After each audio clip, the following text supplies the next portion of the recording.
Hello everyone, जय माता दी सभी को। कैसे हैं आप लोग? माता रानी की कृपा से स्वस्थ होंगे, यही उम्मीद है। माता रानी आप लोगों पर हमेशा कृपा दृष्टि बनाए रखे। आइए जानते हैं सात पितृ अमावस्या कब पड़ रही है, इसमें पितरों को प्रसन्न करने के लिए क्या भोग लगाना चाहिए, पितरों का जो शुभ मुहूर्त होता है वो कितने बजे हमें जल और भोजन निकालना चाहिए, पितरों को किस जो सबसे श्रेष्ठ मुहूर्त होता है उसके बारे में मैं बताने जा रही हूँ।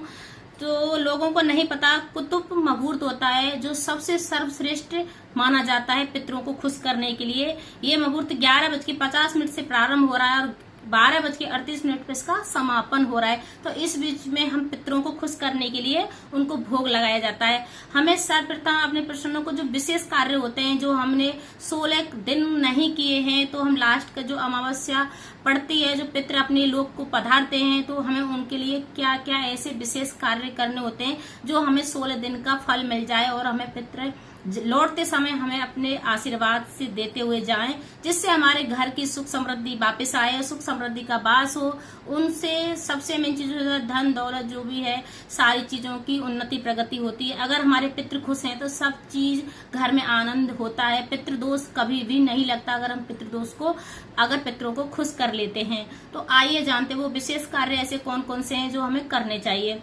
सर्वप्रथम सबसे अमावस्या 21 सितंबर को पड़ रही है, दिन पड़ रहा है रविवार, और हमें कुतुब जो मुहूर्त होता है, जो पितरों का कुतुब मुहूर्त सब श्रेष्ठ माना जाता है, और वो 11:50 से प्रारंभ हो रहा है और 12:38 पे समापन हो रहा है। तो इस मुहूर्त में हम अपने पितरों को भोग लगा सकते हैं और जल तर्पण कर सकते हैं।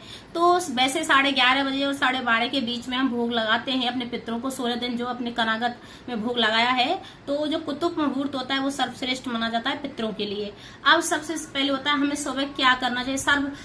अमावस्या के दिन हमें जल्दी उठना है, अपने घर की साफ सफाई करनी है, फिर हमें नहाना है, धोना है और अपने किचन में कढ़ाई चढ़ा लेनी है। हर लेडीज को कढ़ाई जरूर चढ़ानी चाहिए अमावस्या के दिन, क्योंकि जो हमारे पितृ होते हैं उनकी तिथि के बारे में हमको नहीं पता होता है, तो हम लास्ट के दिन जो अमावस्या पड़ती है हम सबके नाम का भोजन निकाल सकते हैं और जल निकाल सकते हैं, जिससे हमारे पितृ खुश होते हैं। जो कढ़ाई चढ़ती है उसकी जो सुगंध होती है, उसको वो जो छत होती है, जो मुडेरा बोला जाता है, उस पे बैठे रहते हैं और वो सुगंध को सूंघते हैं, तो बहुत फल मिलता है और वो अपनी बच्चों को आशीर्वाद दे के जाते हैं जो अपने लोग को पधारते हैं।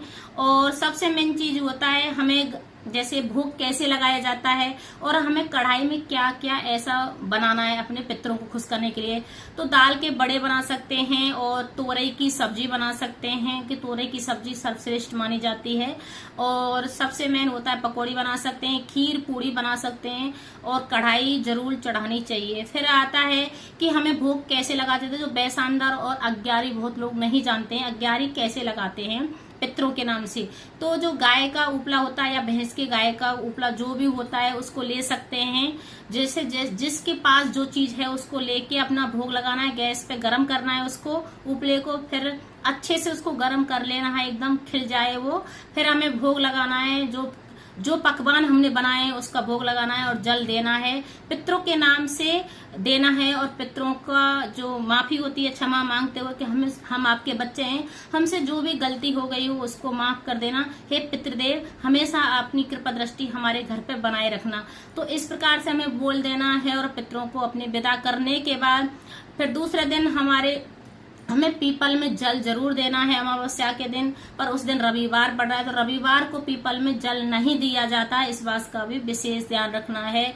तो आप कैसे जल दे सकते हैं, तो अगर पीपल में जल नहीं दे सकते हैं तो जो बेलपत्र का पेड़ होता है उसमें आप जरूर आपको जल देना है, क्योंकि तुलसी माता में भी जल नहीं दे सकते हैं रविवार के दिन। तो सबसे मेन होता है बेलपत्र के पेड़ में आप कच्चा दूध ले लें, दुर्वा ले लें, तुलसी ले लें और काले तिल और जौ डाल के आप बेलपत्र में जल जरूर देना चाहिए उस दिन अमावस्या के दिन। अब आता है कि हमें और ऐसा क्या करें जिससे हमारे पितृ खुश हो जाएं। तो हमें शाम को दीपक जरूर लगाना है पितरों के नाम से, दक्षिण दिशा की तरफ फेस करते, उसमें काला तिल डाल के हमें दीपक जरूर लगाना है। और सबसे मेन चीज, जैसे बहुत लोग बोलते हैं कि दूसरे दिन नवरात्रा पड़ने वाले हैं, क्योंकि परवा से नवरात्रा स्टार्ट हो जाएंगे, 22 तारीख को नवरात्रा पड़ेंगे। तो एक जब दोपहर को हमें पितरों को विदा करने के बाद कटिंग वगैरह करा सकते हैं, महिला जो पुरुष जो भी हैं थ्रेडिंग वगैरह बनवा सकते हैं।